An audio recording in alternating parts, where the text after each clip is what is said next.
En esta oportunidad hablaremos sobre la Escuela Funcionalista Fonológica de Praga y conoceremos a sus representantes más importantes.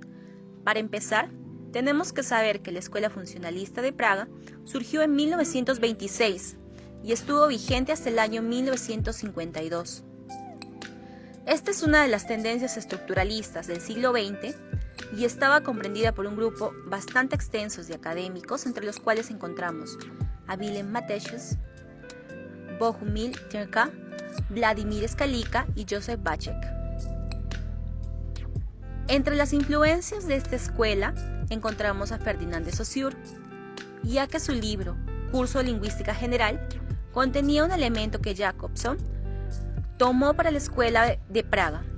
Jacobson cuenta que la cuestión de las relaciones fue lo que más le impresionó y destaca un término fundamental, el de la oposición. Jacobson acuñó el término de estructuralismo ya en 1929 para referirse a las teorías del Círculo Lingüístico de Praga. Otra influencia sería la filosofía fenomenológica de Edmund Husserl, donde Jacobson observó tres aspectos que tomaría para la escuela: el papel del sujeto en la constitución del lenguaje, el papel del lenguaje en la constitución del mundo y el papel de la concepción fenomenológica de la teoría de las relaciones. La última influencia que podemos rescatar es la de la tradición checa de enseñanza estética, que habla sobre la descripción de la obra artística y en la idea misma de belleza, donde las relaciones entre imágenes tienen un papel fundamental. Jan Mukarovsky, un representante de la Escuela de Praga, tomaría la conjunción de fenomenología, la lingüística estructural y la tradición estética como influencias. El rasgo más característico de la Escuela Funcionalista de Praga es su combinación de estructuralismo y funcionalismo. Este último implica una apreciación de la diversidad de funciones que cumple el lenguaje y un reconocimiento teórico de que la estructura de los lenguajes está determinada en gran parte por sus funciones características. El funcionalismo tomado en este sentido se manifiesta en muchos de los principios más particulares de la doctrina escolar de Praga. Un análisis funcional tiene que tener presente las funciones cognitivas, expresivas y conativas. Los académicos funcionalistas pensaron que estas funciones se correlacionan en muchos idiomas con las categorías gramaticales de estado de ánimo y persona. Así, la función cognitiva se cumple mediante enunciados no modales en tercera persona, es decir, enunciados en modo indicativo.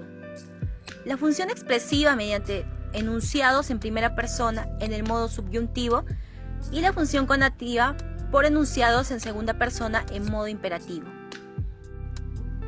Entre las características de la Escuela de Praga, encontramos que entienden la lengua como un sistema de medios de expresión apropiados para un fin. También defendían que el empleo de la lengua tenía una finalidad que determinaba la estructura del sistema lingüístico.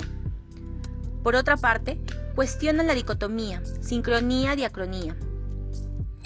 Los miembros del Círculo de Praga afirman que no se puede poner barreras infranqueables entre los métodos sincrónico y diacrónico. En el estudio diacrónico, Jacobson aporta que hay que entender la lengua como un sistema funcional, en el cual los cambios no deben ser considerados de forma aislada, sino en función del sistema que los sufre. Jacobson desarrollará unos años después su método integral, para superar la dicotomía saussuriana, donde no se concibe el sistema de forma estática, sino dinámica, lo que permite incluir en un estudio sincrónico de una lengua la idea de la evolución. Además, sobre la dicotomía sintagma-paradigma, los representantes de la escuela consideraban las relaciones sintagmáticas, las de las contigüedades, y las relaciones paradigmáticas, las de las semejanzas y de la necesaria elección. Por último, referido a la sintaxis, Matthesius propuso un examen funcionalista de la sintaxis basado en su teoría de la doble articulación del lenguaje. También podemos hablar del mérito más importante de esta escuela, que se trata de la conformación y desarrollo de la fonología como disciplina lingüística, en vez de hacer una lista de los sonidos que aparecen en el lenguaje. La escuela de Praga estudió cómo estos estaban relacionados. Trubetskoy nos dice que el sistema fonológico de una lengua es un conjunto de oposiciones fonológicas capaces de cumplir una función diferenciadora de sentido en relación con los significados léxicos y gramaticales.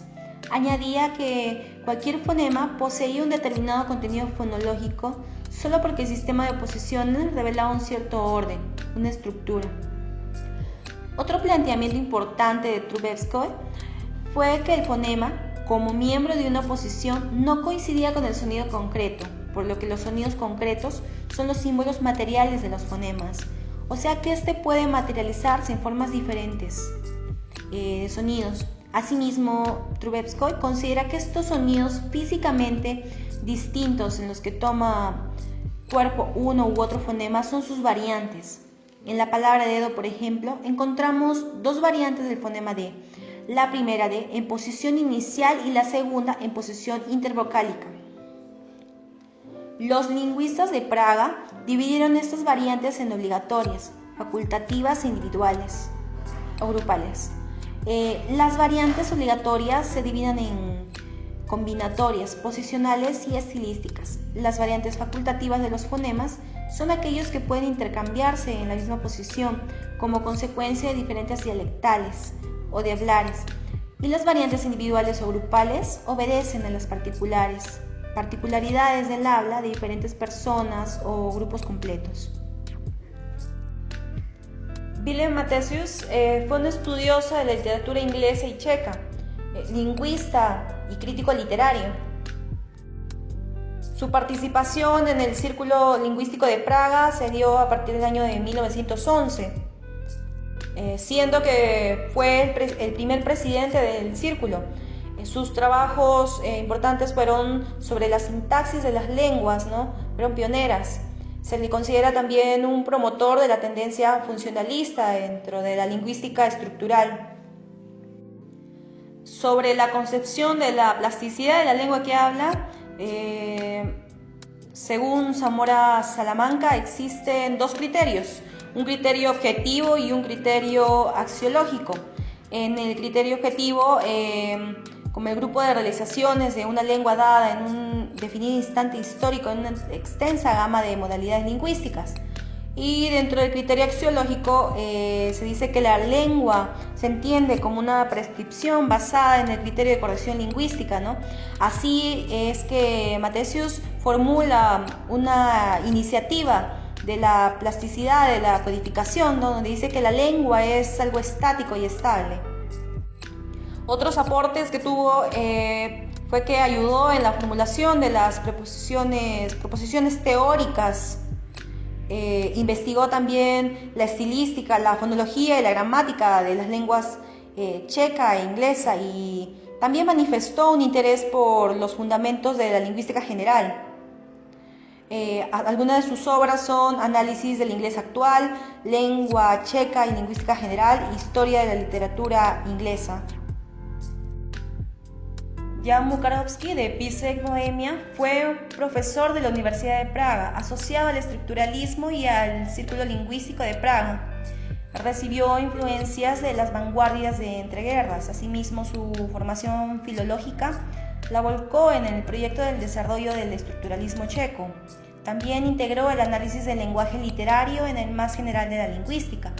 Mukarovsky también ilustró la conjunción de la fenomenología, la lingüística estructural y la tradición estética. Entre el desarrollo de sus teorías, las más importantes son sobre estética y literatura. Algunas de sus obras importantes son Función, Norma y Valor Estético y Estudios de Estética. Entre sus aportes figura que otorga la primera definición de estructura como un conjunto de elementos estéticamente actualizados y agrupados en una compleja jerarquía cohesionada por el dominio de uno de los elementos sobre el resto.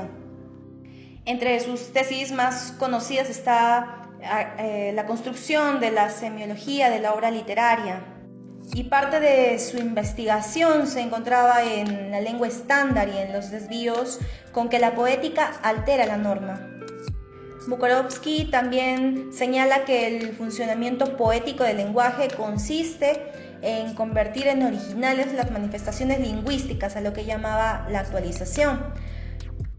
Realiza también la denominación poética de acuerdo a las funciones del lenguaje, las funciones representativa, expresiva y apelativa, a la cual agrega una cuarta que sería la función estética.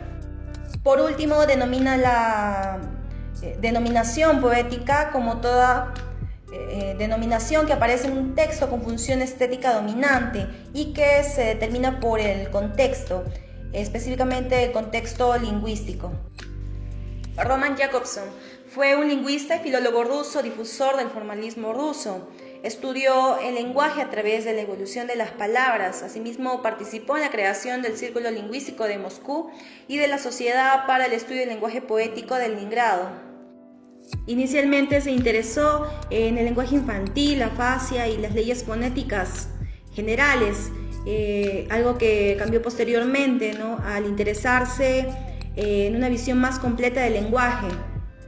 Y así comenzó a escribir sobre las ciencias de comunicación en general. Algunos de sus aportes es que fue uno de los miembros fundadores y el vicepresidente de la escuela o el Círculo Lingüístico de Praga. Una de sus constantes intereses de estudio era acerca de los fenómenos literarios.